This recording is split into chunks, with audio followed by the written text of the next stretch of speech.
"She's taking such good care of you while you recover," the nurse said, glancing admiringly at my best friend Maya Roman as she adjusted the flowers by my bedside, my grandmother's vintage sapphire wedding ring catching the harsh fluorescent light on her finger. Those words hung in the sterile recovery room air like a death sentence, because that ring had been on my finger when they wheeled me into surgery 3 days ago. I lay motionless in my hospital bed, the steady rhythm of machines monitoring my vital signs, providing a mechanical soundtrack to the most devastating betrayal of my life. My abdomen throbbed beneath layers of surgical dressings from the emergency appendectomy that had saved my life. Before we jump back in, tell us where you're tuning in from, and if this story touches you, make sure you're subscribed, because tomorrow I've saved something extra special for you. But that physical pain was nothing compared to the knife Maya had just twisted into my heart.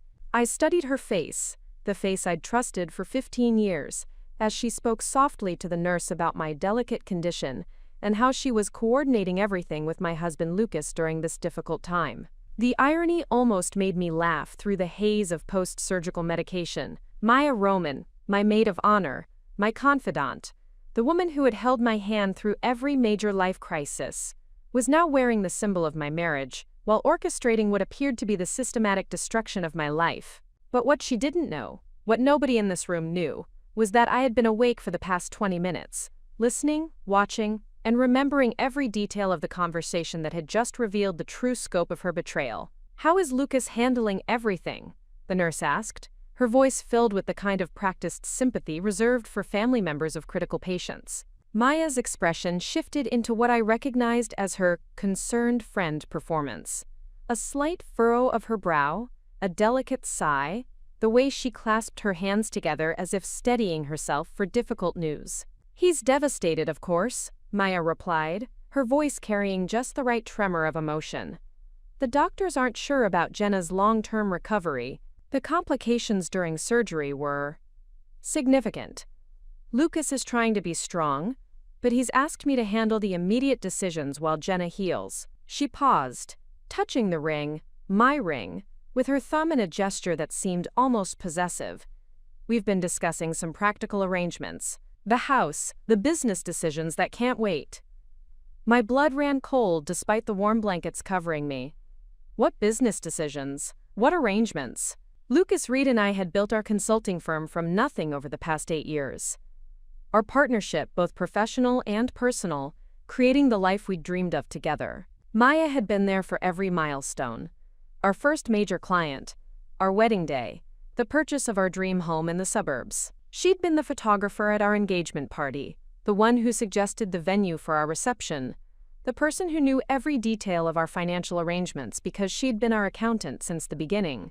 The nurse's pager buzzed, interrupting my racing thoughts. "I should check on my other patients," she said, her sneakers squeaking against the linoleum as she moved toward the door. "Press the call button if Jenna shows any signs of waking up. The doctor wants to monitor her neurological responses closely." "Of course," Maya responded, settling into the chair beside my bed with the familiarity of someone who had claimed territory.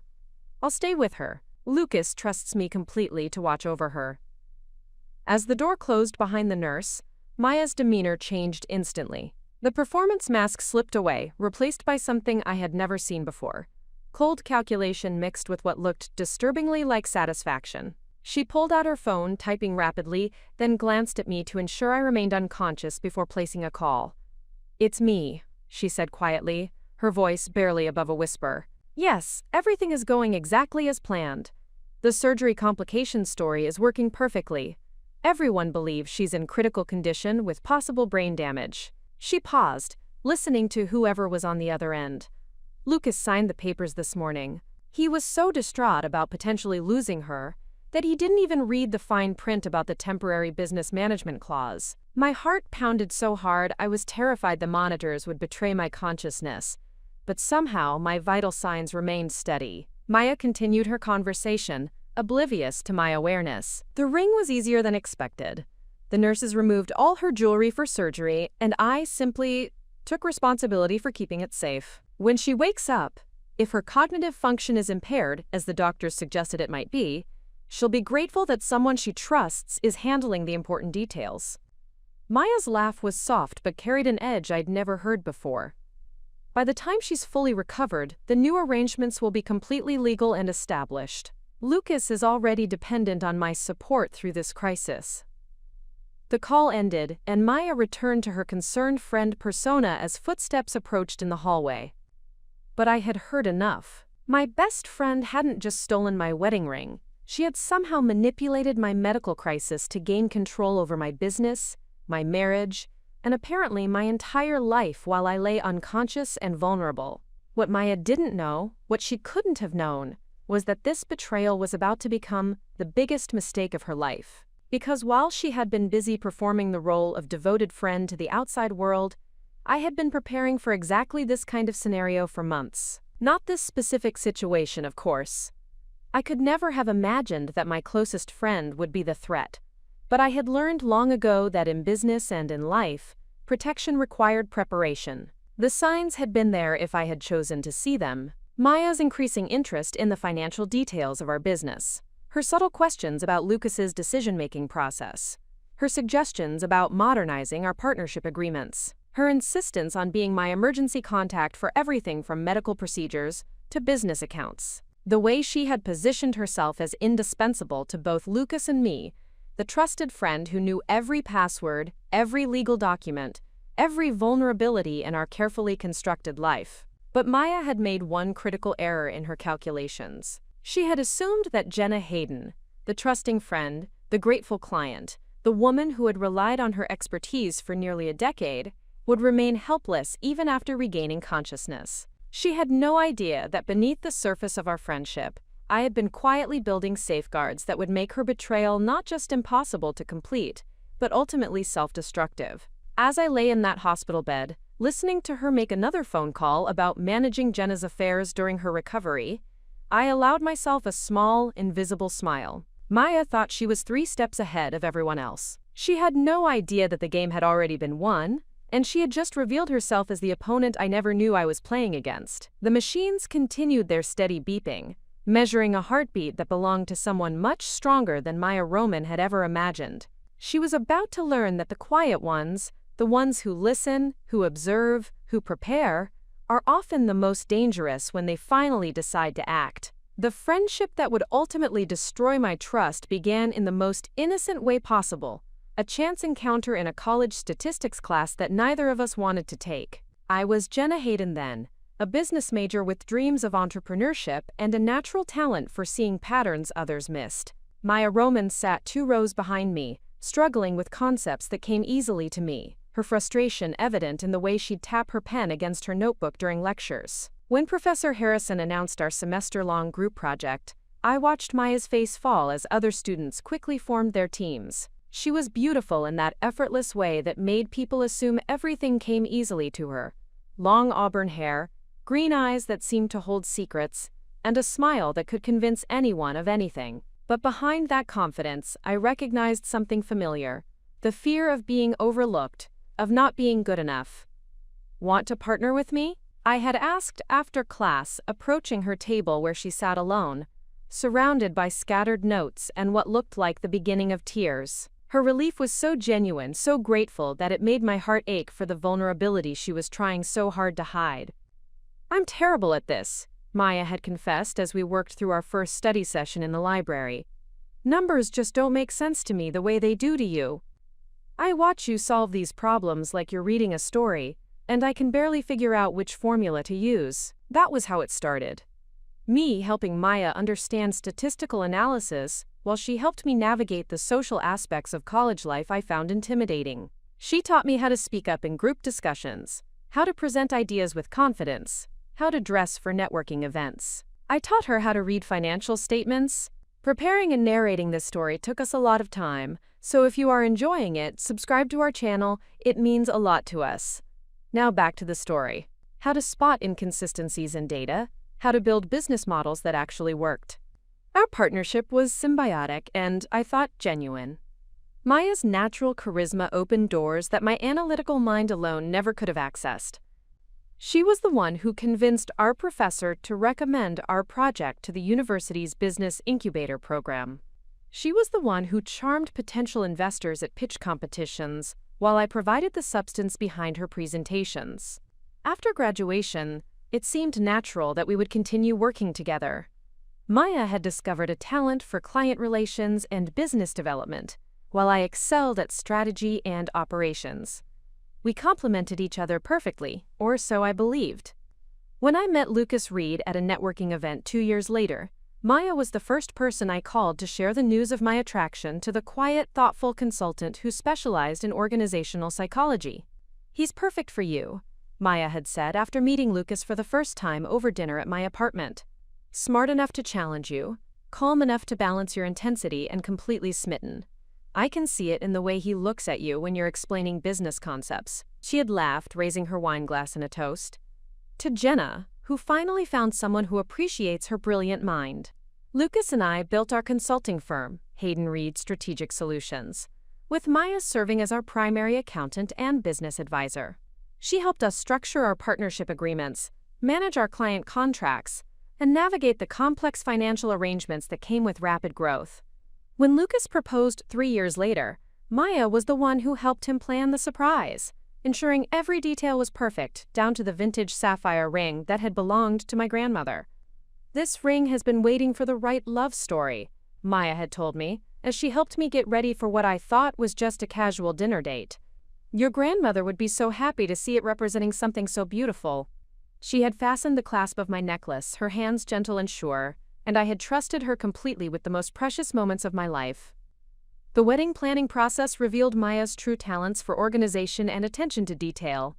She coordinated with vendors, managed timelines, and somehow made the entire process feel effortless, despite the complexity of merging 2 lives and 2 businesses. She stood beside me as my maid of honor, tears streaming down her face during the ceremony, and I had believed those tears represented pure joy for my happiness. "You deserve this," she had whispered as she adjusted my veil before I walked down the aisle. "You've worked so hard for everything, and now you have everything you've ever wanted."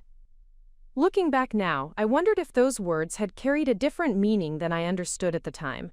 Had Maya been cataloging what I had? The successful business, the devoted husband, the financial security, and already planning how to claim it for herself? The signs of change were subtle at first. Maya's increasing involvement in the day-to-day operations of our business, her suggestions about protecting our assets through more complex legal structures, her insistence on being listed as an emergency contact for both Lucas and me. She framed these requests as practical necessities for a growing business, and we trusted her expertise completely. "You're both so busy with client work," she had explained when she proposed taking over more of our administrative responsibilities. "Let me handle the back end so you can focus on what you do best." It made perfect sense. Maya had always been the one who handled details we found tedious, who remembered appointments we might forget, who ensured nothing fell through the cracks. She became indispensable gradually, systematically. Our business accounts required her signature for efficiency.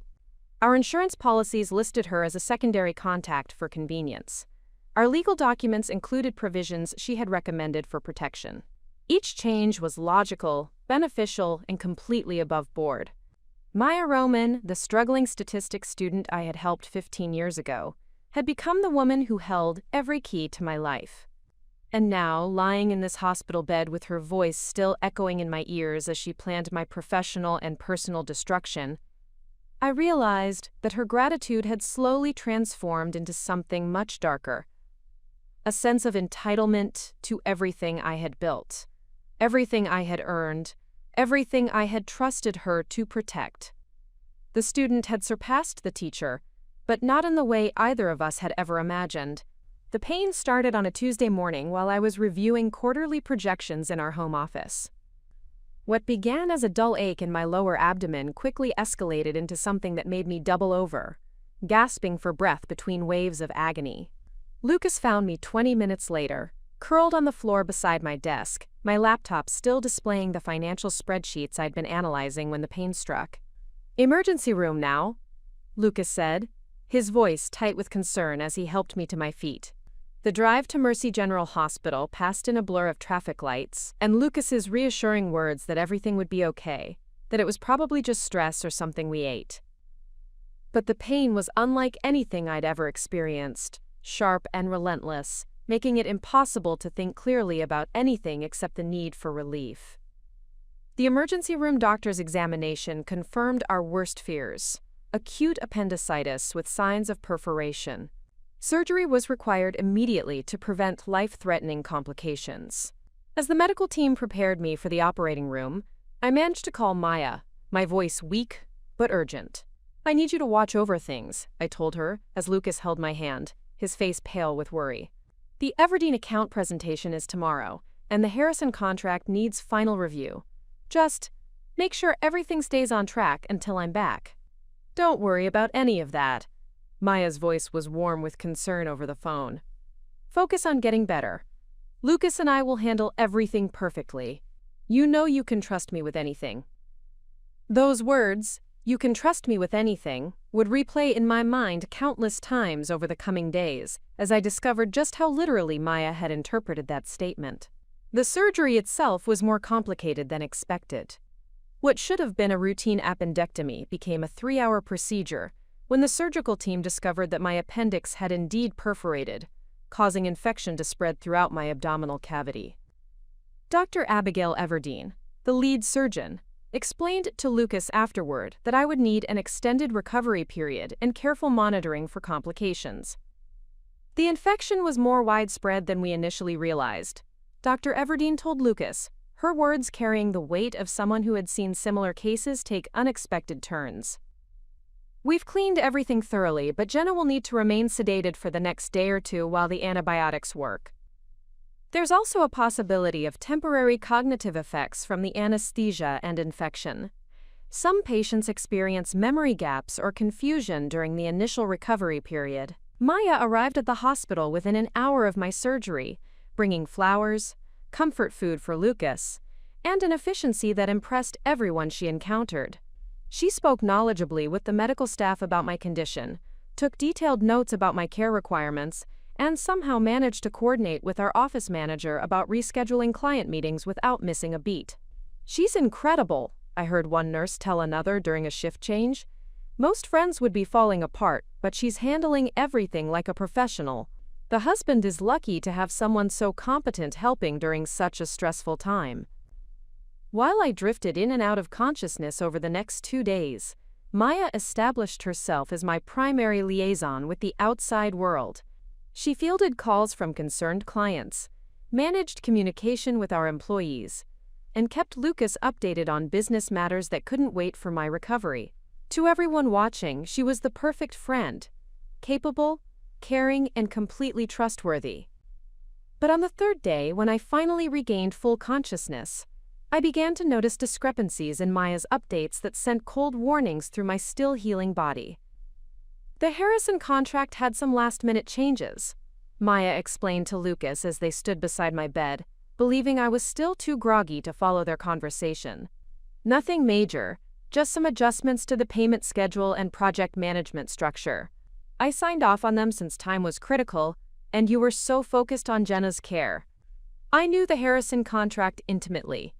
I had spent weeks negotiating every clause, every timeline, every payment milestone. There were no pending changes, no deadline pressures that would require emergency modifications." Maya was lying, and she was doing it with the same concerned competence that had impressed the hospital staff. "What about the Everdeen presentation?" Lucas asked, running his hand through his hair in the gesture I recognized as his response to overwhelming stress. "Postponed, of course," Maya replied smoothly. "I explained Jenna's situation, and they were completely understanding. Though I did mention that if they needed to move forward with a different consultant for timeline reasons, we would certainly understand. These corporate clients can't afford delays, and Jenna's recovery period is still uncertain." My heart rate spiked, and I had to consciously control my breathing to avoid triggering the monitoring equipment. The Everdeen account was our largest prospective client, representing nearly 30% of our projected annual revenue. Suggesting they might need to find alternative consulting services wasn't understanding. It was sabotage. "Should I be worried about the business?" Lucas asked, his voice carrying a vulnerability that made my chest ache.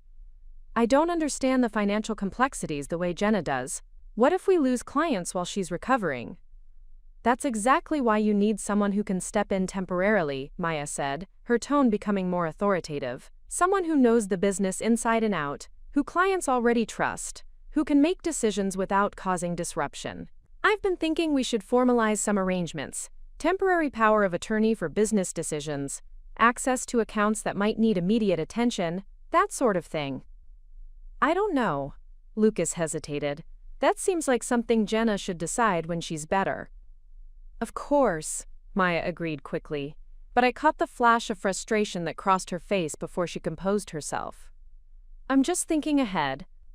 You know how much Jenna worries about the business.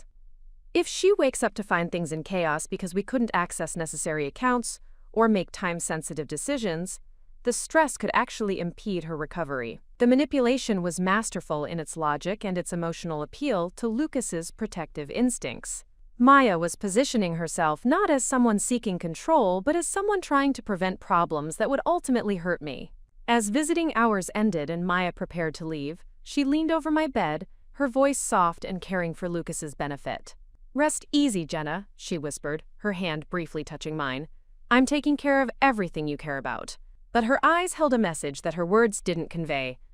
Everything I cared about was now hers to control. The fourth day of my recovery marked the beginning of Maya's systematic campaign to isolate me from the business and personal networks I had spent years building. While I maintained the pretense of being heavily sedated, I watched her orchestrate a masterclass in manipulation that was both terrifying and impressive in its calculated precision. Maya arrived that morning carrying a leather portfolio and wearing what I recognized as her serious business outfit, a navy blazer with subtle pinstripes that conveyed authority without being intimidating. She had always understood the psychology of appearance, but now I was seeing that knowledge weaponized against people who trusted her completely. I've been thinking about our conversation yesterday, she told Lucas, settling into the chair that had become her unofficial territory. The temporary business management situation. I spoke with Connor Everdeen from the law firm this morning about the best way to protect Jenna's interests while ensuring business continuity. My blood chilled. Connor Everdeen was our corporate attorney, a meticulous man who had helped us structure our original partnership agreements. If Maya was consulting with him, she was moving far beyond casual suggestions into actual legal territory. What did he recommend? Lucas asked, his voice revealing the exhaustion of someone who had been sleeping in hospital chairs and surviving on vending machine coffee. Well, he explained that in situations like this, where one partner is temporarily incapacitated, the business could face serious complications if decisions need to be made quickly. Client contracts, vendor payments, employee issues. Maya opened her portfolio, retrieving documents that looked official and intimidating. He drafted some temporary authorization forms that would allow me to act on Jenna's behalf for routine business matters until she's fully recovered. I wanted to scream, to sit up and demand to see those documents, but I forced myself to remain still. Connor Everdeen was thorough and ethical. If he had prepared authorization forms, Maya must have presented him with a version of events that made her requests seem reasonable and necessary. Are you sure this is what Jenna would want? Lucas asked, his natural caution warring with his exhaustion and stress. Maya's expression softened with practiced sympathy. Lucas, you know how much Jenna trusts me. I've been handling her financial accounts for years. I know every client relationship, every business process. She would be devastated if the company she built suffered because we couldn't make basic operational decisions. She paused, letting that sink in before delivering her masterstroke. And honestly, trying to burden her with business decisions while she's fighting an infection could actually endanger her health. While they discussed the authorization forms, Maya's phone buzzed constantly with what she described as urgent business matters. Each interruption reinforced her narrative that the company was in crisis without my direct involvement, that decisions were backing up, that clients were becoming concerned. That was Harriet from the Morrison account, Maya said after ending one call, her voice tight with manufactured stress. They're questioning whether we can deliver on schedule given Jenna's condition. I assured them we have contingency plans, but she let the implication hang in the air like a threat. But I knew Harriet Morrison personally. We had worked together for 3 years, and she was the type of client who would extend deadlines rather than abandon a trusted consultant over a medical emergency. Maya was either lying about the call entirely or actively undermining client relationships to create the crisis she claimed to be managing. The most chilling moment came when Dr. Everdeen made her afternoon rounds. Maya intercepted her before she could examine me, engaging in what appeared to be a concerned discussion about my recovery timeline. "How long before we can expect Jenna to be making complex decisions again?" Maya asked, her voice carefully modulated between professional interest and personal concern. "Her husband and I are trying to manage some time-sensitive business matters, and we want to be realistic about when she'll be able to resume her normal responsibilities." "Recovery timelines vary significantly," Dr. Everdeen replied professionally. "The infection was serious, and some patients experience cognitive effects for weeks or even months after this type of surgery. Memory issues, difficulty concentrating, problems with complex reasoning, these are all normal during the healing process." I watched Maya absorb this information with what looked like concern but felt like strategic planning. She was gathering ammunition for her narrative that I would be incapacitated far longer than necessary, unable to challenge whatever arrangements she was putting in place. "Of course, we want her to focus entirely on healing," Maya said.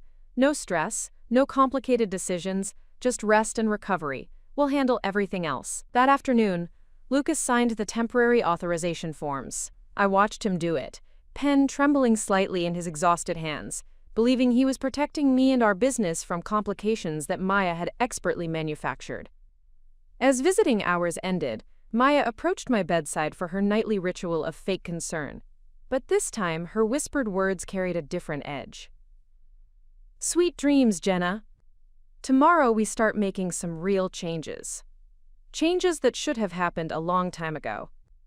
Her smile was soft and caring for Lucas's benefit, but her eyes held a coldness I had never seen before. Maya Roman was no longer pretending, at least not to me. The mask was slipping, and underneath was someone I didn't recognize at all. The revelation that changed everything came through the most unexpected source. My night nurse, a sharp-eyed woman named Harriet Reed, who had been working at Mercy General for over 20 years. During her midnight rounds on my 5th night in the hospital, she noticed something that everyone else had missed. I was awake and alert far more often than my chart indicated. "You've been listening, haven't you?" Harriet whispered, as she checked my IV line, her voice so quiet it was barely audible above the hum of medical equipment. "I've seen that look before, patients who need to appear sicker than they are for their own protection." I made the split-second decision to trust her, offering the slightest nod that confirmed her suspicion. Harriet's expression didn't change, but she continued her routine care while speaking in the same low whisper. "Your friend has been asking very specific questions about cognitive recovery timelines and legal capacity. Questions that experienced medical professionals ask, not worried friends." She adjusted my blanket, her movements casual and professional. "If you need help, blink twice. If you need someone contacted, blink 3 times. 3 deliberate blinks, and Harriet Reed became my first ally in what I was beginning to understand was a carefully orchestrated betrayal that went far deeper than I had initially realized. "Who?" she mouthed silently. I couldn't speak the name without alerting the monitoring equipment to my consciousness, but I managed to whisper a single word. "Harrison." David Harrison had been my business law professor in college and had remained a mentor throughout my career. More importantly, he was now a partner at Harrison & Associates, a law firm that specialized in corporate fraud and fiduciary misconduct. If anyone could help me understand the legal implications of what Maya was doing, it would be David. Harriet nodded, almost imperceptibly. "I'll find a way to contact him discreetly. For now, keep pretending. Document everything you can remember, dates, times, exact conversations. You're going to need details." Over the next 2 days, while maintaining my unconscious act, I began mentally cataloging every suspicious interaction I had witnessed. Maya's conversations with Lucas about business decisions, her unauthorized contact with our attorney, her manipulation of client relationships, and most disturbingly, her discussions with unknown parties during phone calls she thought I couldn't hear. The pattern that emerged was sophisticated and methodical. Maya wasn't simply taking advantage of an opportunity. She had been laying groundwork for months, possibly years, to position herself as indispensable to both my personal and professional life. The medical crisis had simply accelerated a timeline that was already in motion. David Harrison's response came through Harriet the following evening. He couldn't visit directly without raising suspicions, but he had sent a message that made my blood run cold. Legal documents filed yesterday. Power of attorney, business management authorization, medical proxy. All appear legitimate but require immediate review. Maintain status quo until we can assess full scope. Maya had moved faster than I had imagined possible. While I lay in this hospital bed, she had already begun the legal process of assuming control over my life. The temporary authorization forms Lucas had signed were apparently just the beginning of a much more comprehensive plan, but David's message also contained hope. Countermeasures available. Trust structures, protected assets, alternative documentation. Need 24 to 48 hours to prepare. Stay alert, stay safe. That night, I forced myself to remain completely still, as Maya made another of her whispered phone calls from the chair beside my bed. This conversation was different, more detailed, more confident, more revealing about the true scope of her intentions. "The medical proxy is in place," she said quietly, her voice carrying a satisfaction that made my skin crawl. "Yes, cognitive impairment concerns. The doctors confirmed possible long-term effects, which gives us plenty of justification for extended management of her affairs." She paused, listening. "Lucas is completely dependent on my guidance now. He's overwhelmed and grateful for the help. He'll sign whatever I present as necessary for Jenna's protection." I heard papers rustling as Maya reviewed documents in the dim light of the hospital room. The business transfer protocols are ready for the next phase. Client relationships are already being redirected through me as the primary contact. The transition will appear completely natural, a temporary arrangement that becomes permanent due to medical necessity.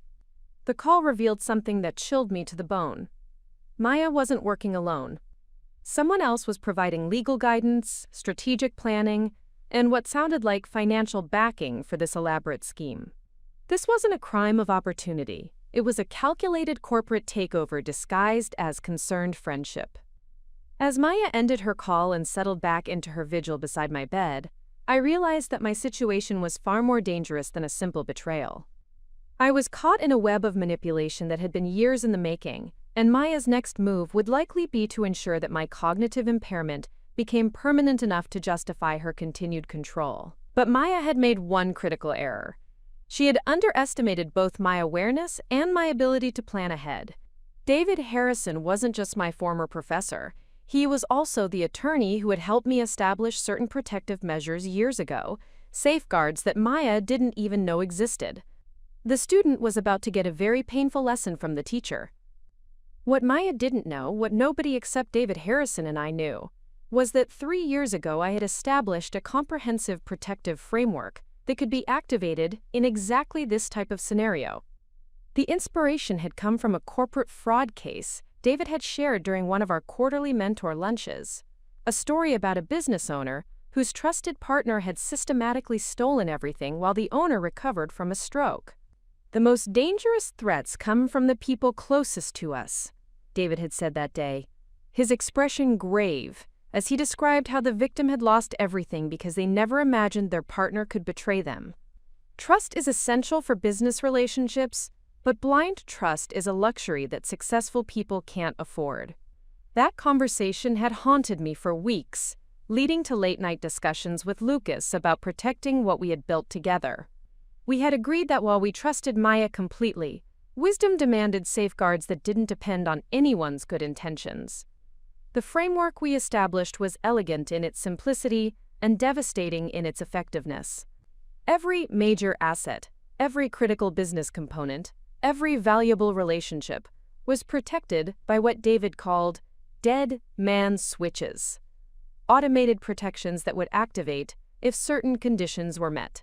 The primary mechanism was a sophisticated trust structure that held controlling interests in our most valuable assets.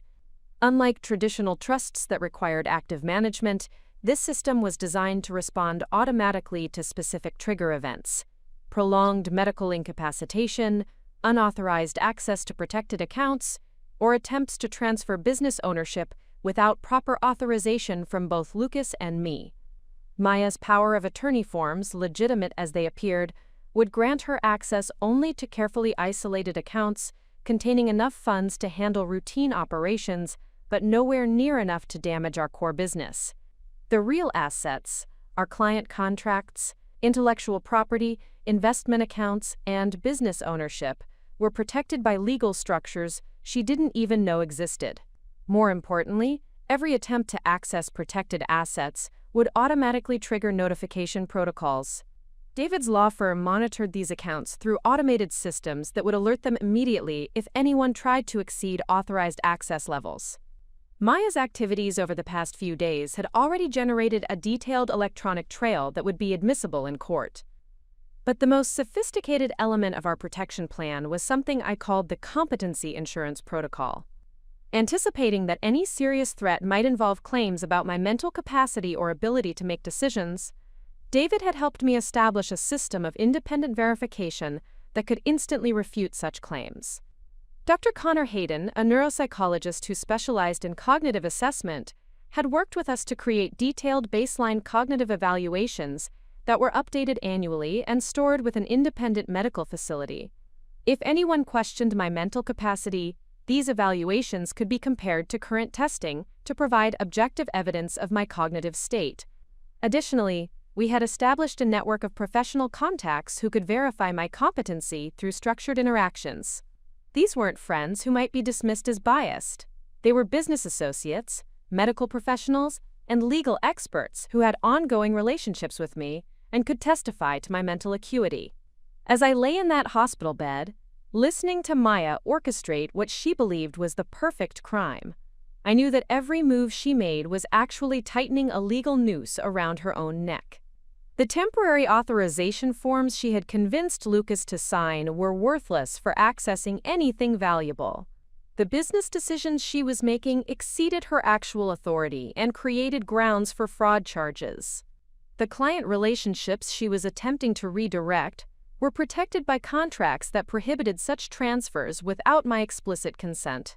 Most critically, her conversations with unknown conspirators were being recorded by the very monitoring systems she thought she was circumventing.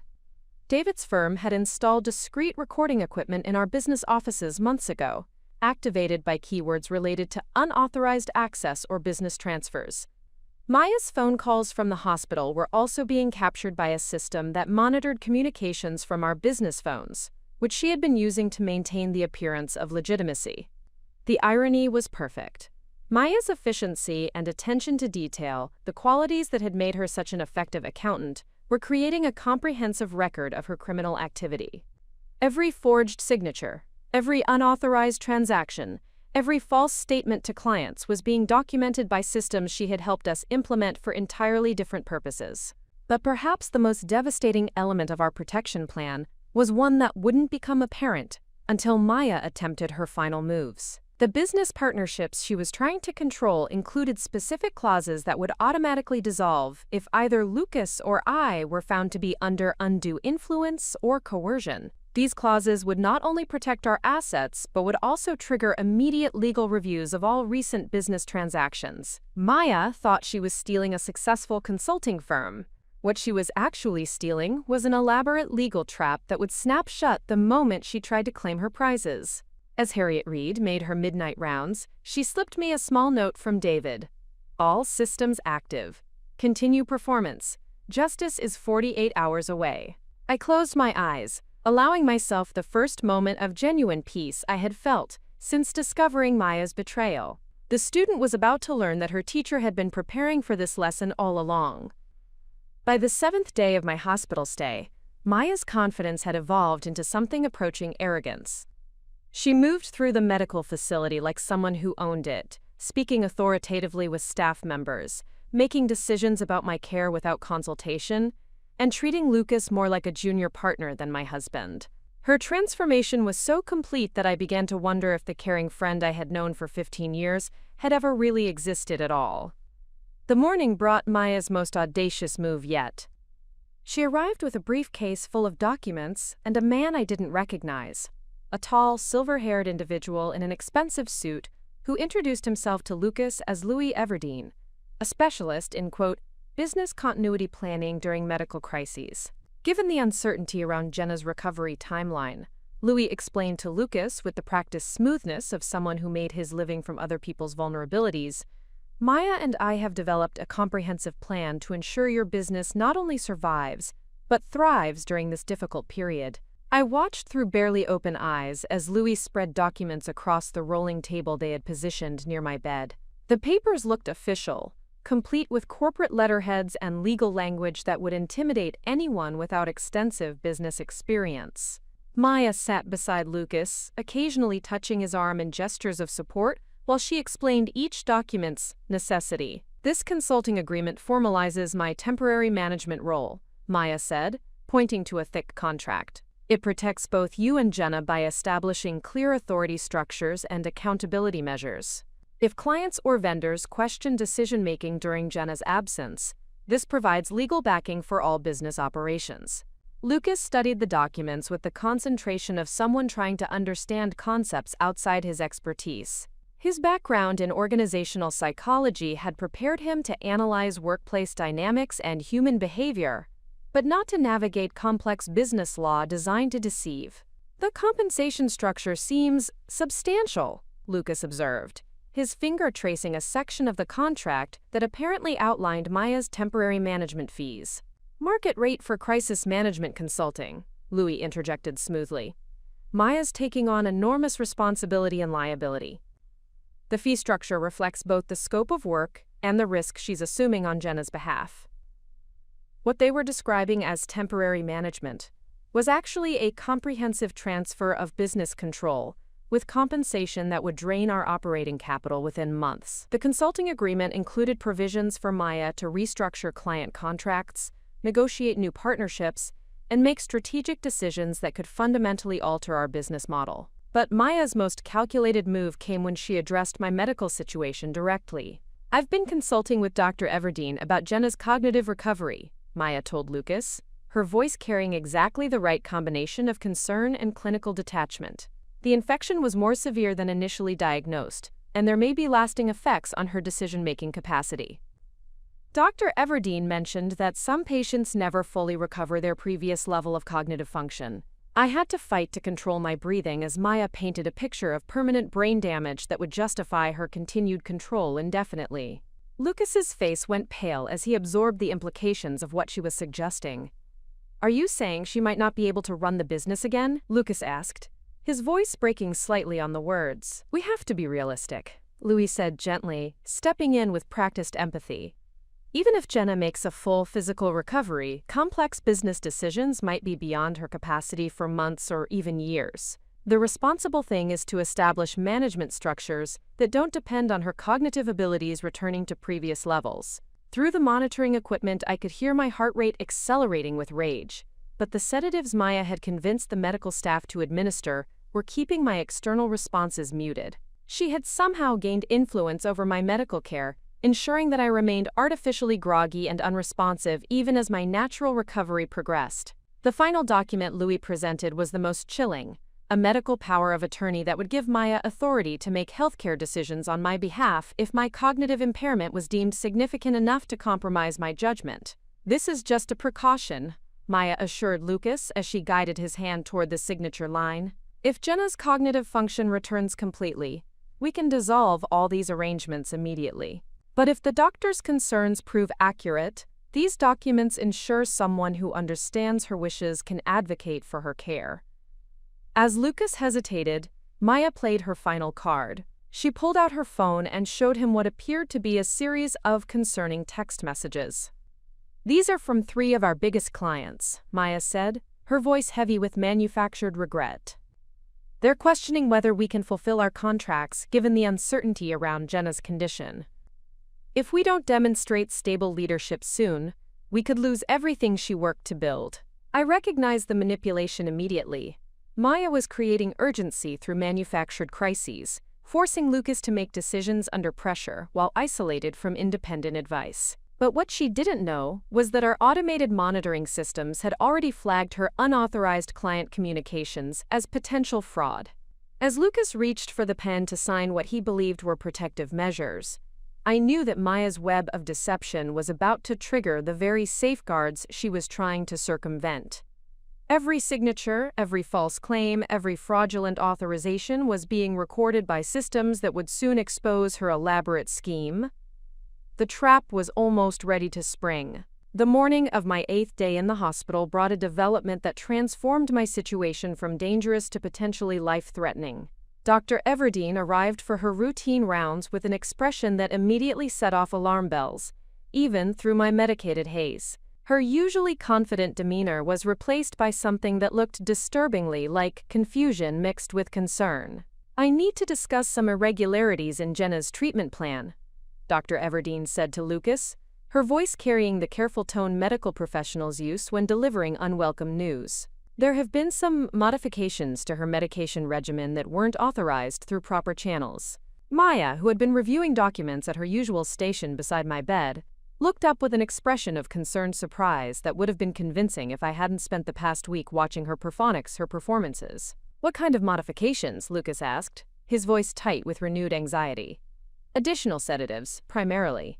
Medications that are extending her recovery time and keeping her cognitive function suppressed well beyond what we would expect at this stage of healing." Dr. Everdeen consulted her tablet, scrolling through what appeared to be a detailed medication history. These orders came through with what appeared to be family requests for, quote, comfort and rest, but they're inconsistent with optimal recovery protocols. The room fell silent except for the steady beeping of my monitors. I could feel the tension building as Lucas processed this information, his protective instincts warring with his exhaustion and confusion. "I don't understand," Lucas said slowly. "Who would have requested changes to her medication? I certainly didn't authorize anything beyond what was medically necessary." Maya's response was a masterclass in deflection and manufactured emotion. Her eyes filled with tears as she reached for Lucas's hand, her voice trembling with what appeared to be genuine distress. "I may have. I was so worried about Jenna's pain levels, her agitation during the night when the infections were worst. I spoke with one of the nurses about whether there was anything that could help her rest more comfortably." She paused, allowing her voice to break slightly. "If I overstepped, if I somehow caused her recovery to be delayed, I'll never forgive myself." But Dr. Everdeen wasn't satisfied with Maya's explanation.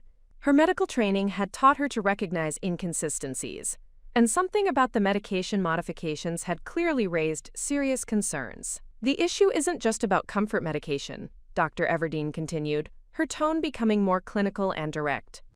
"Some of the drugs added to Jenna's regimen can cause temporary cognitive impairment that mimics brain damage. If someone was deliberately trying to create the appearance of lasting neurological damage, this would be exactly the pharmaceutical approach they might use." The accusation hung in the air like a toxic cloud. Maya's tearful performance shifted almost imperceptibly, her grief transforming into defensive indignation. "Are you suggesting that I would deliberately harm my best friend?"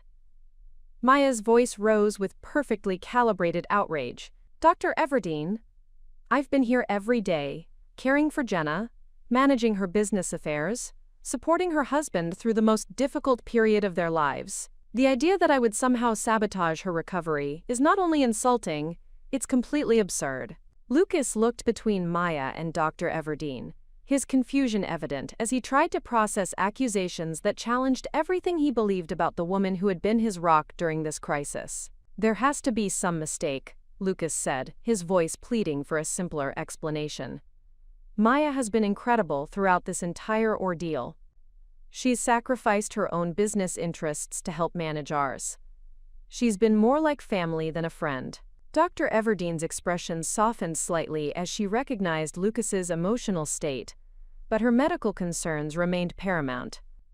"I'm not making accusations," she said carefully. "I'm simply noting that Jenna's medication profile includes drugs that weren't medically indicated and that are known to suppress cognitive function. Given that there are significant business and financial decisions being made based on assumptions about her mental capacity, I felt obligated to bring these irregularities to your attention." Maya's response revealed the first crack in her carefully maintained facade. Instead of continued emotional appeals, she shifted to a more aggressive strategy that suggested someone who felt cornered. "Dr. Everdeen, I understand you're trying to be thorough, but your implications are creating unnecessary stress during an already traumatic situation. Perhaps it would be better to focus on Jenna's current treatment, rather than questioning the motivations of people who've been advocating for her care." The shift in Maya's tone was subtle, but unmistakable. She was no longer the grateful friend seeking guidance. She was someone asserting authority and pushing back against unwelcome scrutiny. Dr. Everdeen noticed the change immediately. Her expression hardened as she recognized the transformation in Maya's demeanor, the emergence of someone who felt entitled to control medical decisions for a patient who wasn't her family member. "I think we need to have a more comprehensive discussion about Jenna's care team and decision-making protocols," Dr. Everdeen said, her voice taking on the firmness of someone who had identified a potential threat to her patient's welfare. But Maya had already begun her retreat, gathering her documents and preparing what looked suspiciously like an exit strategy. "Of course," Maya said, her voice returning to its practiced sweetness. "Jenna's recovery is all that matters to any of us." Yet her eyes held a coldness that suggested she was already planning her next move in what had become a much more dangerous game. Dr. Everdeen's intervention became the catalyst for my genuine recovery to begin. Within hours of her discovery of the unauthorized medications, she had ordered a complete review of my pharmaceutical regimen and began the process of safely reducing the sedatives that had been keeping me artificially suppressed. For the first time in over a week, I could feel my natural cognitive clarity returning, like sunlight breaking through storm clouds. "The improvement in her neurological responses is remarkable," Dr. Everdeen explained to Lucas during her evening rounds, her voice carrying the satisfaction of a physician who had identified and corrected a serious problem. "Within 24 hours, we should see significant increases in her alertness and cognitive function. The medications that were suppressing her recovery are clearing her system much faster than expected." Lucas sat beside my bed, holding my hand with a gentleness that made my heart ache. I could see the toll the past week had taken on him, the dark circles under his eyes, the tension in his shoulders, the way he seemed to second-guess every decision. Maya's manipulation hadn't just targeted me. She had systematically undermined his confidence and isolated him from his natural support systems. "Will there be any lasting effects?" Lucas asked, his voice carrying fears that had clearly been building for days.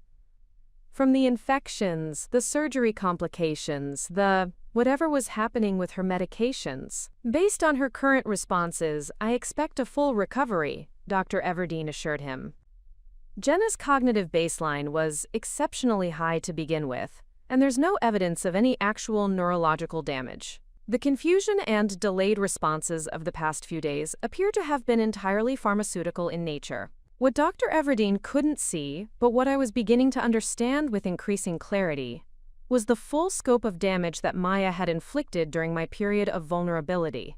As my natural awareness returned, I began to piece together fragments of conversations I had overheard, phone calls I had witnessed, and decisions that had been made in my name while I was unable to respond. The business implications alone were staggering. Maya had used my incapacitation to contact every major client, ostensibly to inform them of my condition, but actually to plant seeds of doubt about my ability to fulfill our contracted obligations. She had rescheduled critical meetings, delayed important deliverables, and created an atmosphere of uncertainty that could take months to repair. More disturbing were the legal documents she had convinced Lucas to sign. The temporary power of attorney was just the beginning. There were consulting agreements that gave her unprecedented control over business operations, medical proxy forms that granted her authority over my healthcare decisions, and what appeared to be preliminary paperwork for more permanent arrangements that would have been devastating if implemented. But perhaps the most insidious aspect of Maya's campaign was how she had isolated Lucas from our normal support networks.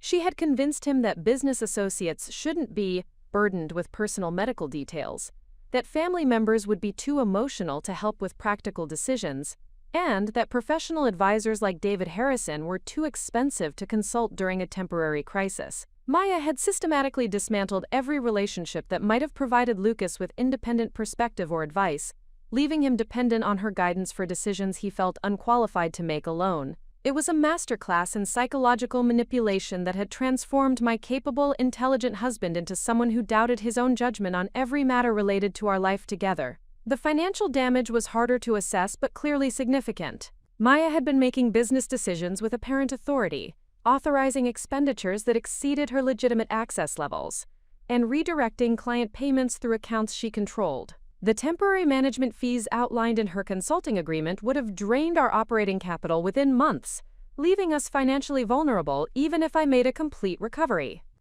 Most chilling was the realization that Maya's plan had been designed with multiple exit strategies. If I recovered quickly and challenged her actions, she could claim that everything was done with the best intentions during a medical crisis. If I suffered lasting cognitive impairment, whether natural or pharmaceutically induced, she could maintain control indefinitely while appearing to be the devoted friend who had sacrificed her own interests to care for me. The sophistication of her scheme suggested months or even years of preparation. Maya hadn't simply taken advantage of an unexpected opportunity. She had been positioning herself for exactly this scenario, building trust and access, while carefully studying our vulnerabilities and preparing to exploit them. As evening settled over the hospital, Lucas finally allowed himself to believe that I was genuinely improving. He squeezed my hand gently, his voice thick with emotion as he spoke to what he thought was my unconscious form. "I'm so sorry, Jenna. I tried to protect everything you built, but I was so scared of making the wrong decisions. Maya seemed to know exactly what to do, and I trusted her completely." His voice broke slightly. "I hope I didn't ruin everything while you were fighting to get better." I wanted desperately to reassure him, to tell him that his trust hadn't been misplaced but manipulated, that Maya's betrayal was calculated and sophisticated, rather than an obvious threat he should have recognized. But I also knew that revealing my awareness prematurely could be dangerous if Maya still had allies or access that could threaten my recovery. Tomorrow, Dr. Everdeen had promised I would be alert enough for complex conversations. Tomorrow, I could begin the process of reclaiming my life and exposing the full extent of Maya's betrayal. Tonight, I would plan exactly how to destroy her. My awakening the next morning was carefully orchestrated theater. Dr. Everdeen had coached me on how to simulate the gradual return of consciousness in a way that would appear medically authentic, while allowing me to assess my situation without immediately revealing the full extent of my awareness. Lucas was present, as was Maya, who had arrived early with her usual portfolio of documents and concerned expressions. "Jenna?" Lucas's voice was soft and hopeful as he noticed my eyes fluttering open with apparent confusion. "Can you hear me? You're in the hospital, but you're going to be okay." I allowed my gaze to drift slowly around the room, taking in the medical equipment, the flowers Maya had brought, and finally focusing on Lucas, with what I hoped appeared to be genuine recognition emerging through mental fog. "Lucas?" My voice was deliberately weak and uncertain. What happened? I remember pain, and then everything is so unclear." Maya leaned forward from her chair, her performance of relieved concern so convincing that I almost admired her dedication to the role. "Oh, Jenna, thank God. You've been so sick. Emergency surgery for appendicitis, complications from infection. You've been unconscious for over a week." I let confusion cloud my expression as I processed this information, deliberately showing the kind of cognitive uncertainty that would be expected after prolonged sedation. "A week? But what about the Harrison contract? The Everdeen presentation? The business?" "Don't worry about any of that," Maya said quickly, moving closer to my bedside. "I've been handling everything. All the clients understand about your medical situation, and I've kept all the important projects moving forward. You just need to focus on getting better." Lucas took my hand, his relief at my apparent recovery evident in every gesture. "Maya has been incredible, Jenna. I don't know what we would have done without her. She's managed everything, the business, your medical care, all the decisions that couldn't wait." I allowed my eyes to drift to Maya's hands as she reached for a water cup, noting with carefully controlled anger that she was still wearing my grandmother's wedding ring. The sight of it on her finger sent a surge of rage through me that I had to consciously suppress to maintain my performance. "My ring," I said with apparent confusion, looking down at my bare left hand. "Where is my wedding ring?" Maya's response was smooth and practiced. "The medical staff removed all your jewelry before surgery for safety. Don't worry. Everything is being kept secure." "When you're feeling stronger, we'll make sure you get everything back." But I caught the slight tightening around her eyes, the almost imperceptible pause before she answered. Maya was lying about the ring's location, and now I knew she was fully committed to her deception rather than simply taking advantage of circumstances. Dr. Everdeen arrived for her morning rounds, and I played my part perfectly, confused about recent events but clearly improving, asking basic questions about my condition, while appearing unable to focus on complex information for extended periods. "Her cognitive function is returning nicely," Dr. Everdeen told Lucas and Maya, though I caught her giving Maya a particularly sharp look. "We'll want to monitor her closely over the next few days, but I expect continued improvement. However, complex decision-making may be challenging for some time, as her brain fully recovers from the medication effects." Maya absorbed this information with what appeared to be concern but felt like strategic planning. "Of course. We wouldn't want to burden her with business decisions until she's completely recovered. I'll continue managing the urgent matters that can't wait." "Actually," Dr. Everdeen said with careful authority, "now that Jenna is conscious, any major decisions about her care or personal affairs should involve her directly, even if she needs additional support to process complex information. It's important for recovery that patients maintain as much autonomy as their condition allows." I watched Maya's face carefully as Dr. Everdeen established this boundary. The flash of frustration that crossed her features was quickly masked, but not before I saw the anger of someone whose authority was being challenged. "Of course," Maya agreed smoothly, "though I hope Jenna understands that some time-sensitive business matters have required immediate attention. The consulting arrangements we established were purely to protect her interests during the crisis." This was the opening I had been waiting for. With carefully modulated confusion, I asked, "Consulting arrangements?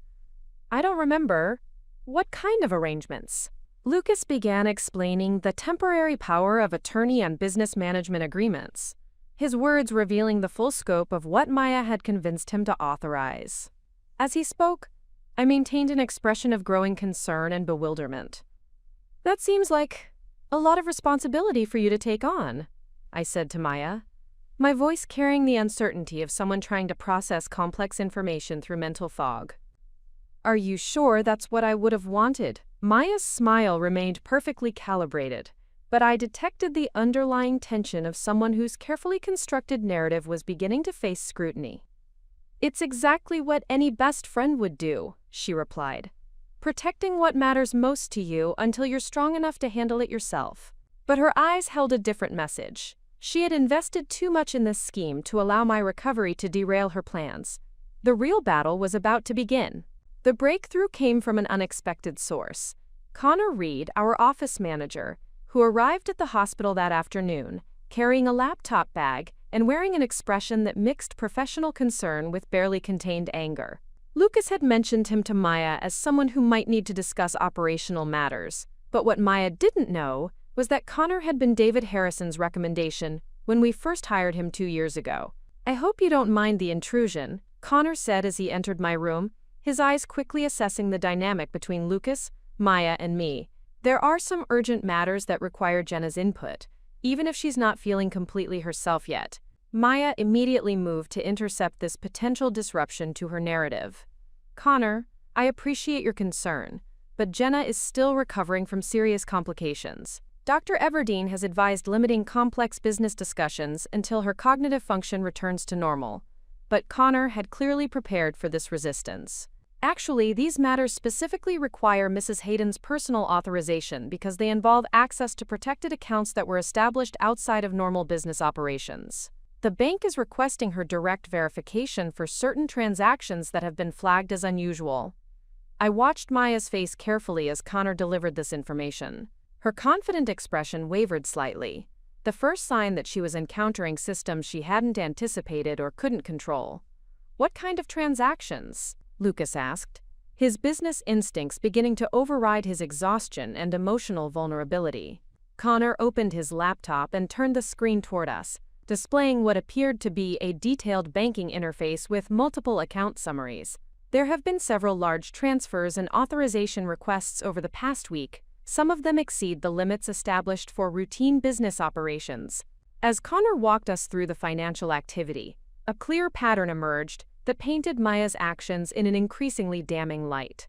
She had attempted to access accounts that were far beyond her legitimate authority, had authorized expenditures that exceeded approved limits, and had tried to redirect client payments through systems that required my personal verification.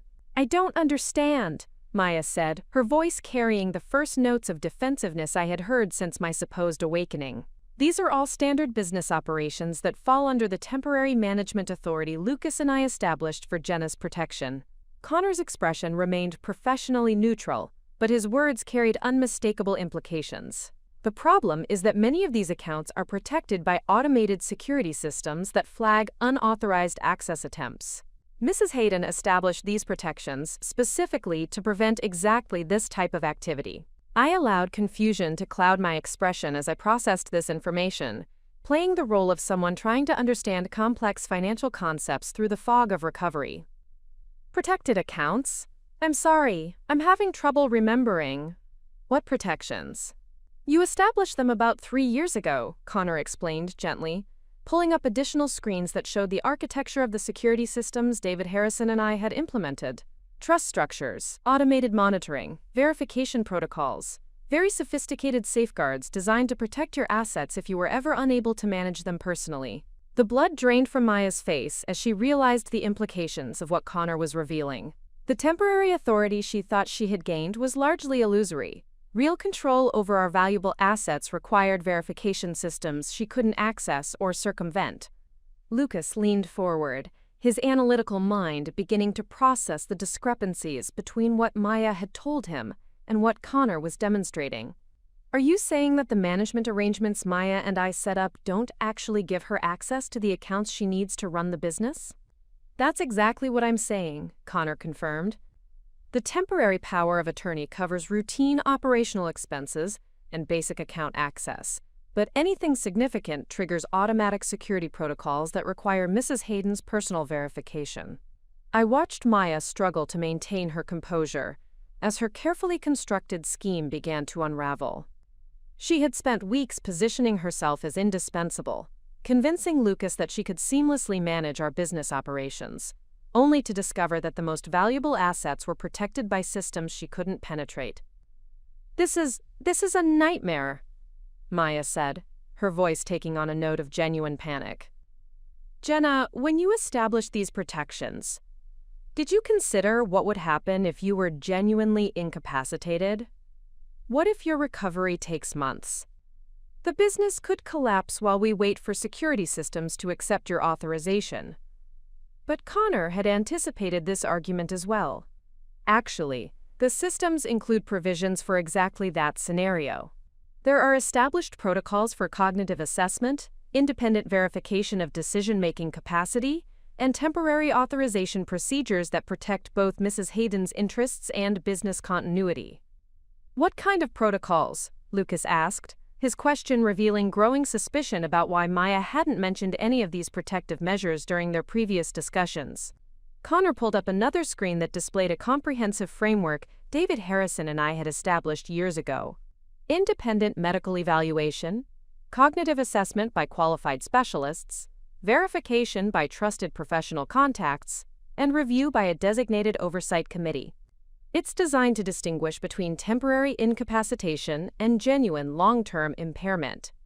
Maya's expression had shifted from concern to something approaching desperation. "This is incredibly complicated. Surely there must be simpler ways to handle temporary business management during medical crises." "Not when the assets involved are substantial enough to attract fraud," Connor replied with devastating directness. "These protections exist specifically because Mrs. Hayden understood that serious wealth requires serious security measures." As the full scope of the protective systems became clear, I saw Maya realize that her elaborate scheme had been designed to steal assets she could never actually access. Every document she had convinced Lucas to sign, every authorization she had obtained, every plan she had made was worthless against protections she never knew existed. The trap had been waiting for 3 years, and Maya had walked directly into it. The revelation that shattered any remaining illusions about Maya's motivations came through Connor's laptop in the form of communication logs that our automated security systems had been recording for weeks. As he scrolled through encrypted email threads and phone records, the true scope of Maya's betrayal emerged like a cancer being exposed under surgical lights. The security protocols don't just protect against unauthorized access, Connor explained, his voice taking on the gravity of someone delivering devastating news.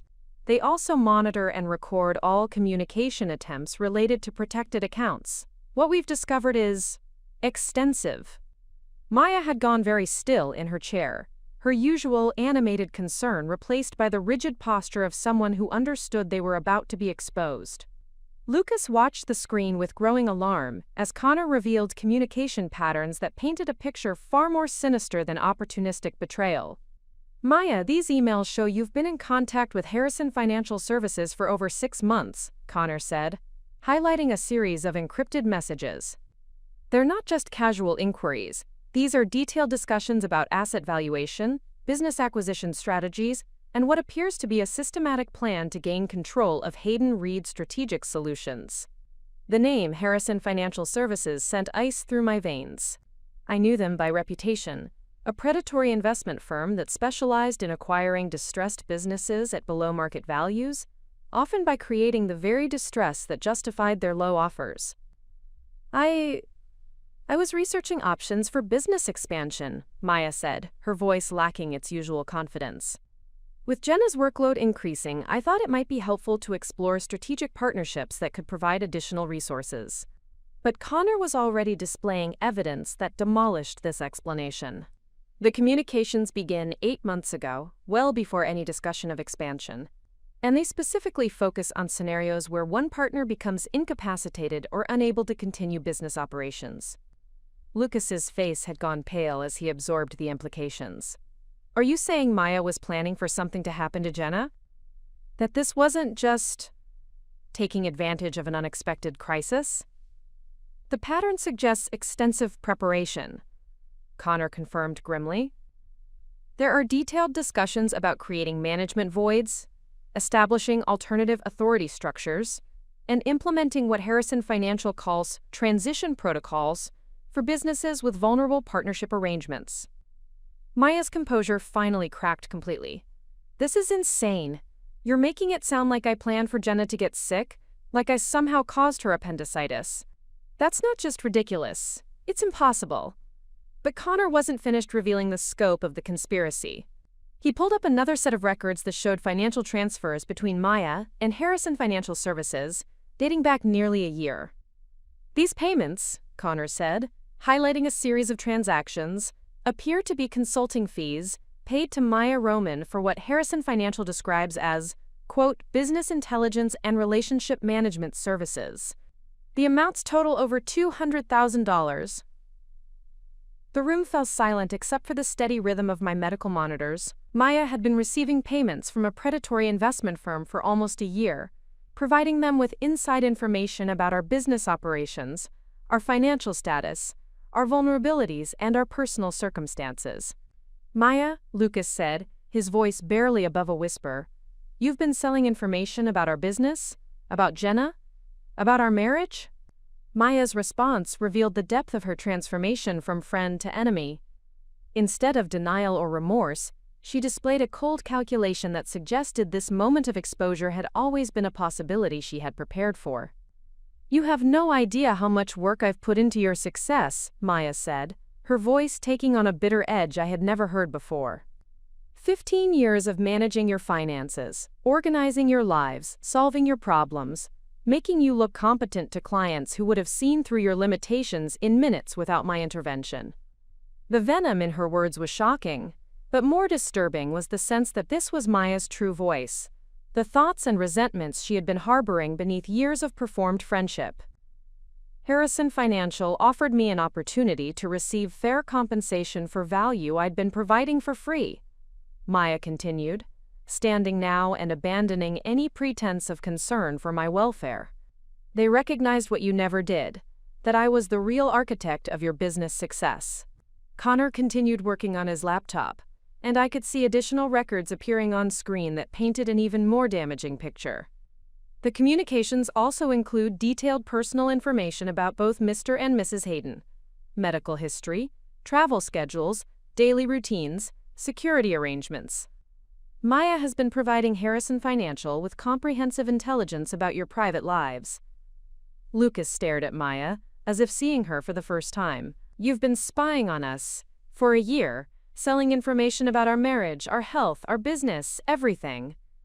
I've been documenting reality, Maya replied coldly. The reality that Jenna Reed built her success on my foundation, that your consulting firm exists because of my financial management and client relationship skills. That neither of you has ever truly appreciated what I contributed to your comfortable lives. The mask had come off completely.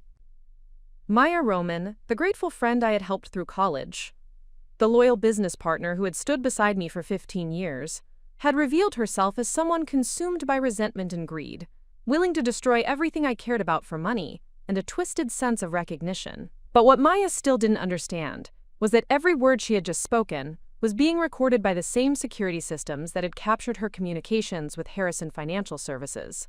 She had just provided a complete confession that would destroy her life as thoroughly as she had tried to destroy mine. Maya's confession had been exactly what David Harrison and I needed to trigger the final phase of our protection protocols. What she didn't realize was that her emotional outburst had just activated a comprehensive surveillance network that would capture every move she made over the next 24 hours. Connor's laptop wasn't just displaying evidence. It was transmitting everything happening in my hospital room directly to law enforcement and regulatory authorities. I think we all need to take a step back, Maya said, apparently recognizing that her mask-off moment had been strategically disastrous. She attempted to return to her concerned friend persona, but the performance felt hollow after her bitter revelation of resentment. This has been incredibly stressful for everyone, and I think emotions are running higher than they should. Lucas remained silent, staring at Maya with the expression of someone who was mentally reviewing years of interactions through an entirely new lens. I could see him connecting dots that had previously seemed unrelated.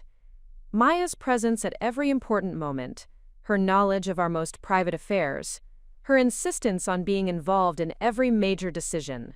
Connor continued working on his laptop with the methodical precision of someone executing a carefully planned operation.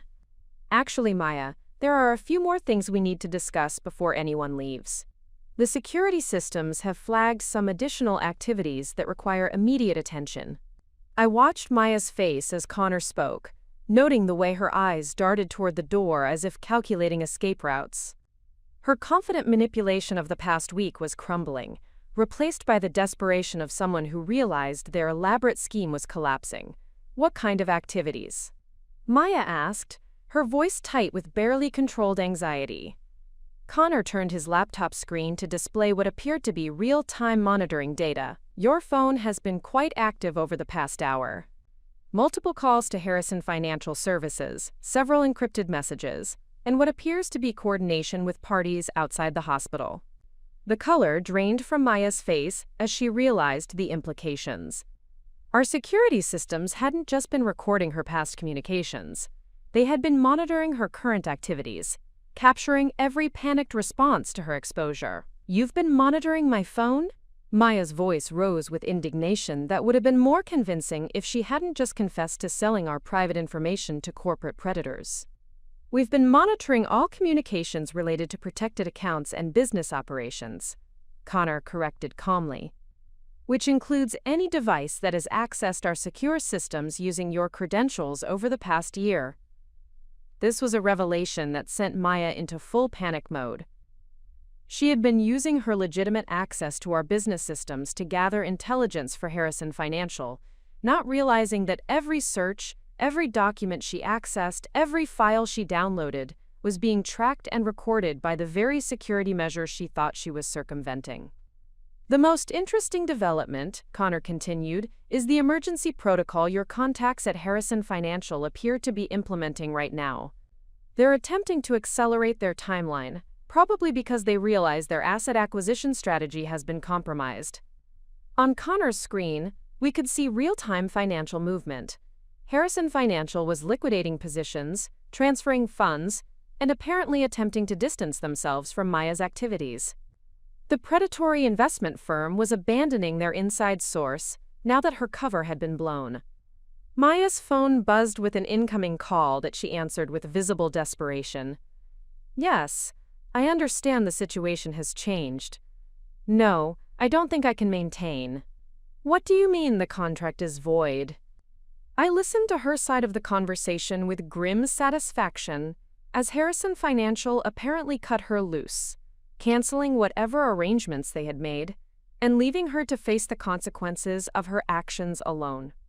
The consulting fees they had paid her for intelligence about our business were apparently contingent on her maintaining her position of trust, a position she had just destroyed through her emotional confession. They're terminating your consulting arrangement, Lucas observed with the analytical detachment of someone watching a psychological case study unfold. Whatever they were paying you for, they don't think you can deliver it anymore. Maya's desperation transformed into rage as she realized she had sacrificed 15 years of friendship and professional relationships for promises that evaporated the moment she became a liability. "This is all your fault," she snarled at me, her voice carrying venom I had never imagined possible. "If you had just stayed unconscious for another week, if you hadn't created these paranoid security systems, everything would have worked perfectly." But Connor had one final revelation that demonstrated just how thoroughly Maya had underestimated our preparations.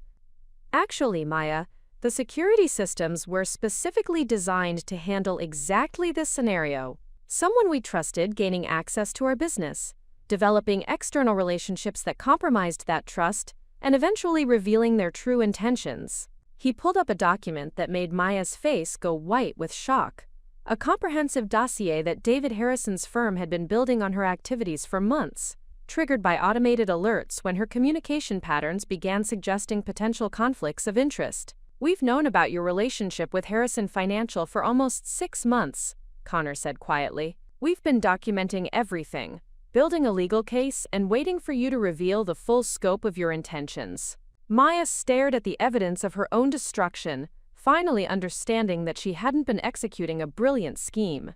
She had been walking into a trap that had been set long before her betrayal began. The prey had become the predator, and now it was time to spring the final snare. The moment that would haunt Maya for the rest of her life came when I slowly sat up in my hospital bed, my movements deliberate and controlled, my eyes clear and focused with an alertness that made her stumble backward in shock. The cognitive confusion she had been counting on, the medicated haze that had given her such confidence, evaporated like morning mist as I spoke with perfect clarity. "Hello, Maya," I said, my voice steady and strong.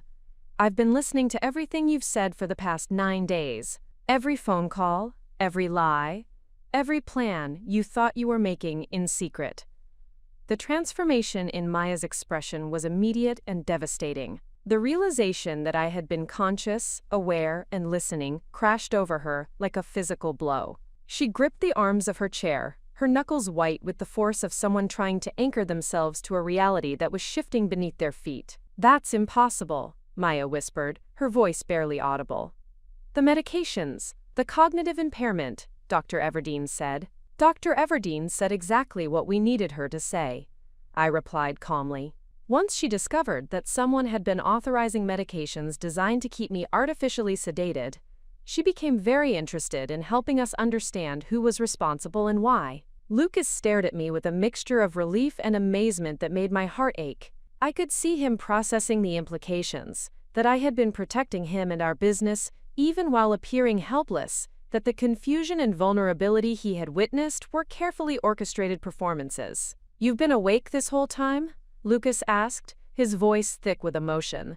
"Listening to everything, watching Maya." "Not the whole time," I clarified, reaching for his hand. "But for the past week, yes. Since the night Harriet Reed, my night nurse, realized I was more alert than my chart indicated, and helped me contact David Harrison." Maya's face went through a series of expressions: shock, betrayal, rage, and finally a cold calculation that suggested she was still looking for ways to salvage her situation. "You can't prove anything. Everything I did was authorized through proper legal channels. Lucas signed all the documentation willingly, but Connor was already displaying the evidence that would destroy that defense." "Actually, Maya, we can prove everything. The security systems you didn't know existed have been recording all of your activities. including the unauthorized medication requests you made using forged family member credentials. On Connor's screen, a devastating timeline emerged that showed Maya's manipulation in precise detail. Medical records she had altered, pharmacy requests she had submitted using false information, and most damning of all, audio recordings of her phone calls where she discussed keeping me sedated long enough to consolidate her control over our assets. The beautiful irony, I said, watching Maya's face as she absorbed the scope of her exposure, is that you helped us design many of these security systems yourself. You recommended the monitoring software, you suggested the automated backup procedures, you even helped implement the communication logging that recorded your own conspiracy. Maya's composure finally shattered completely. "You manipulative bitch," she snarled, abandoning any pretense of friendship or professionalism. "You set me up. You knew I was struggling financially. You knew Harrison Financial was offering me opportunities you would never provide, and you let me walk into this trap." "I didn't set you up, Maya," I replied with calm finality. "You set yourself up. Every choice you made, every boundary you crossed, every trust you violated was your decision. I simply prepared for the possibility that someone close to us might choose betrayal over loyalty." Lucas was studying the evidence Connor continued to display, his analytical mind processing the timeline and scope of Maya's deception. "She's been planning this for almost a year," he said, his voice carrying a mixture of hurt and disgust. "The suggestions about updating our legal documents, the recommendations for new security procedures, the insistence on being our emergency contact for everything, it was all preparation." The most sophisticated part, Connor added, was how she positioned herself as indispensable while simultaneously creating the vulnerabilities she planned to exploit. "She convinced you to rely on systems she controlled while building relationships with parties who wanted to acquire your business at distressed prices." Maya made one final attempt to control the narrative, her voice taking on the desperate tone of someone who had lost everything and was grasping for any remaining leverage. "You'll never prove intent. I can claim everything was done with good intentions during a medical crisis. Harrison Financial will deny any improper relationship. You have circumstantial evidence and recordings that could be interpreted multiple ways." But I had been saving the most devastating revelation for last.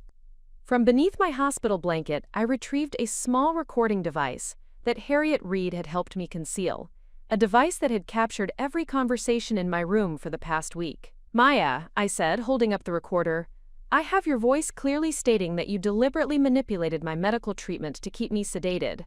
I have your confession about selling our private information to Harrison Financial. I have you admitting that you've been planning to steal our business for months." The recording device represented the final nail in Maya's coffin. Unambiguous evidence of her crimes in her own words, recorded while she believed I was unconscious and unable to hear her confessions. Maya stared at the device with the expression of someone watching their entire future disappear, finally understanding that her elaborate scheme had been nothing more than an elaborate form of self-destruction. The arrival of Detective Louis Hayden and FBI agent Abigail Roman transformed my hospital room into the epicenter of what would become one of the most comprehensive corporate fraud investigations in the region's history. Maya's face went ashen as she realized that our evidence hadn't just exposed her betrayal, it had triggered federal involvement due to the interstate nature of her conspiracy with Harrison Financial Services. "Maya Roman," Detective Hayden said, his voice carrying the authority of someone who had spent years building cases against financial predators. "You're under arrest for conspiracy to commit fraud, identity theft, unauthorized access to protected financial systems, and conspiracy to commit elder abuse through medication tampering." The formal charges hit Maya like physical blows. She had expected embarrassment, professional consequences, perhaps civil litigation. She hadn't anticipated criminal prosecution that could result in decades in federal prison. "This is insane," Maya protested as Detective Hayden read her rights. "I never committed elder abuse. Jenna is 34 years old, not elderly, and I never accessed any systems I wasn't authorized to use." Agent Roman, whose sharing of Maya's surname was purely coincidental but seemed grimly appropriate, consulted her tablet before responding. "The elder abuse charges relate to your systematic medication tampering designed to incapacitate Mrs. Hayden. Age isn't the only factor. Deliberately causing cognitive impairment in a vulnerable adult qualifies under federal statute. As for system access, you used stolen credentials and falsified authorization to access protected accounts containing over $2 million. Lucas watched the proceedings with the stunned expression of someone discovering that their reality had been an elaborate fiction. $2 million? He asked, his voice barely above a whisper. Maya, you were trying to steal $2 million? That was just the beginning, Connor said, consulting his laptop where additional evidence continued to emerge.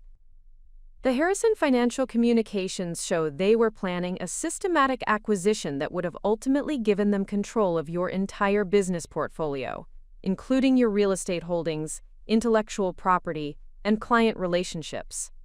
Conservative estimates suggest the total value approaches $8 million. Maya's attempted theft hadn't been desperate opportunism. It had been a calculated heist that would have destroyed everything Lucas and I had built while leaving us financially ruined and professionally discredited. The scope of her betrayal was breathtaking in its ambition and devastating in its potential impact. The most damaging evidence, Agent Roman continued, comes from your own recorded confessions over the past week. Federal wiretapping laws allow for recording when individuals have reasonable suspicion of ongoing criminal activity. Mrs. Hayden's recorded evidence of your conspiracy is completely admissible. Maya's attorney, summoned by her panicked phone calls but clearly unprepared for the scope of the charges, attempted damage control that was doomed from the start. My client was operating under extreme emotional stress, caring for her best friend during a medical crisis. Any statements she made were taken out of context and don't reflect criminal intent. But Agent Roman had dealt with similar defenses countless times. Your client's communications with Harrison Financial Services began 8 months before Mrs. Hayden's medical emergency. The conspiracy was planned, systematic, and involved multiple federal crimes, including wire fraud, mail fraud, and violations of interstate commerce regulations. As Maya was processed for arrest, she made one final attempt to manipulate the situation through emotional appeal. "Jenna, please," she said, her voice breaking with what appeared to be genuine despair. "We were friends for 15 years. I made mistakes, terrible mistakes, but I never wanted to hurt you. Can't we find some way to resolve this without destroying my entire life?" I looked at Maya, really looked at her. Perhaps for the last time. The woman who had stood beside me at my wedding, who had helped me build my business, who had been present for every major moment of my adult life. But I also saw the person who had systematically planned to destroy everything I loved, who had drugged me to maintain control, who had sold my private information to predators. "Maya," I said quietly, "you destroyed your own life the moment you decided that our friendship was worth less than Harrison Financial's money. I didn't betray you. You betrayed yourself." The finality in my voice seemed to break something fundamental in Maya's resistance.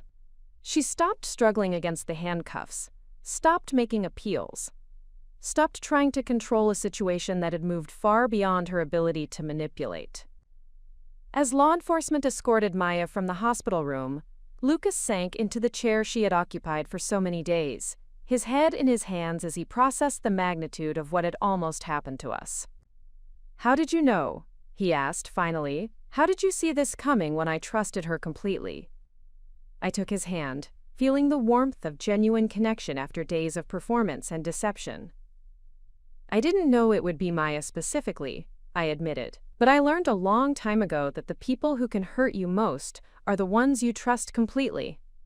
The protections we built weren't about paranoia, they were about wisdom." Outside my hospital window, I could see Maya being placed in a federal vehicle that would transport her to a future she had never imagined when she began this scheme. Justice wasn't always swift, but when it arrived, it was thorough.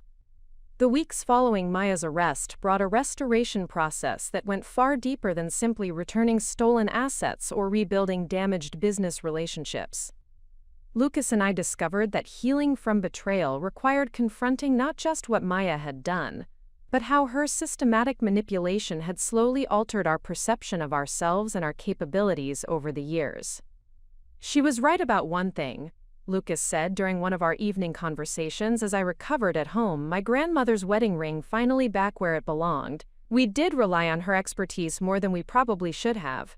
Not because we couldn't handle things ourselves, but because she made dependency feel like efficiency. Dr. Connor Hayden, the neuropsychologist who had helped establish our original protection protocols, worked with both of us to understand the psychological impact of Maya's long-term manipulation. Her methods had been subtle but devastating, gradually convincing us that we needed her guidance for decisions we were perfectly capable of making independently. Financial abuse often works this way, Dr. Hayden explained during one of our sessions. The perpetrator creates artificial dependency by handling tasks the victims could easily manage themselves, then leverages that dependency to gain control over increasingly important decisions. Over time, the victims begin to doubt their own competence. The business recovery proved surprisingly straightforward once we understood the full scope of Maya's interference. Our clients, far from being concerned about my medical crisis, were actually relieved to work directly with Lucas and me again, rather than through Maya's increasingly controlling filter. She had been making our relationship with you unnecessarily complicated, admitted Harriet Everdeen from our largest account. Always insisting on being the primary contact, scheduling meetings at her convenience rather than ours, adding layers of approval that seemed excessive for routine project modifications. Working with you directly feels refreshingly simple. Connor Reed's investigation revealed that Maya had been systematically complicating our client relationships, creating artificial friction that positioned her as essential for smooth communication. She had convinced clients that Lucas and I were too busy for direct contact, while convincing us that clients preferred working through a dedicated account manager. Harrison Financial Services faced federal investigation that would ultimately result in the firm's dissolution and criminal charges against several executives. The predatory investment strategy Maya had helped them implement had targeted dozens of small businesses across multiple states, using inside sources to create artificial crises that justified below-market acquisition offers. Your case became the keystone that brought down their entire operation, Agent Roman explained during a follow-up interview. Maya's recordings provided evidence of systematic fraud that connected to similar schemes they were running in other markets. She thought she was getting rich, but she was actually documenting a criminal enterprise. The personal healing proved more complex than the professional restoration. Lucas struggled with guilt over signing the authorization documents that had given Maya temporary control, despite understanding that his decisions had been made under deliberate manipulation during extreme stress. "I keep thinking about all the signs I missed," he said one evening as we walked through the garden behind our home.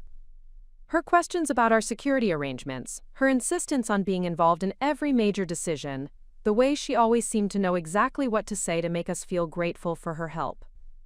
But working with Dr. Hayden helped us understand that Maya's manipulation had been professional-grade psychological warfare, not obvious red flags that we should have easily recognized.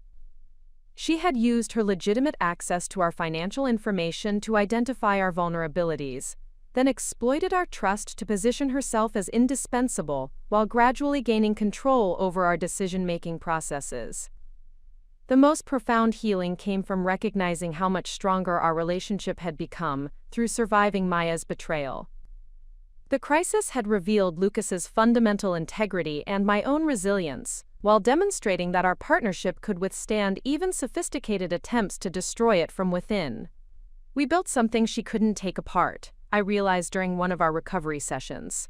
All her planning, all her manipulation, all her years of positioning herself as essential, none of it could actually damage what we created together.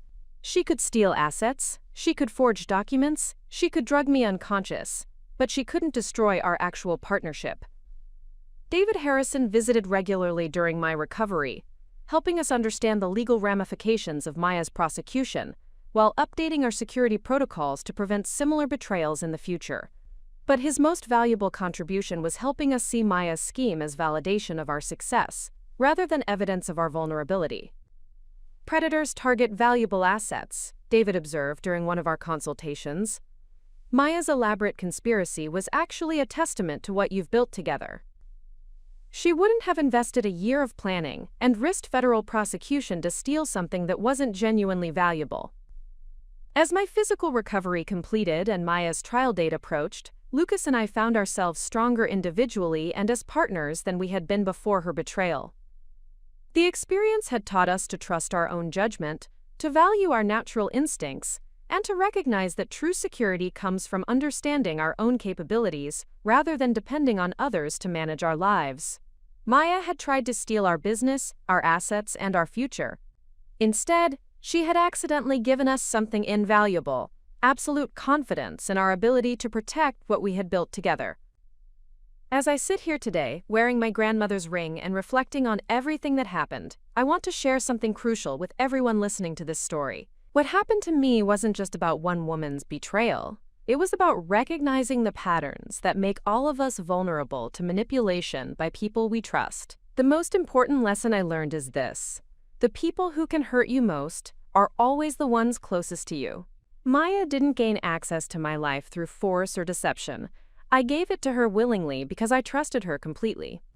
And that trust, while beautiful and necessary for meaningful relationships, becomes dangerous when it's blind and absolute.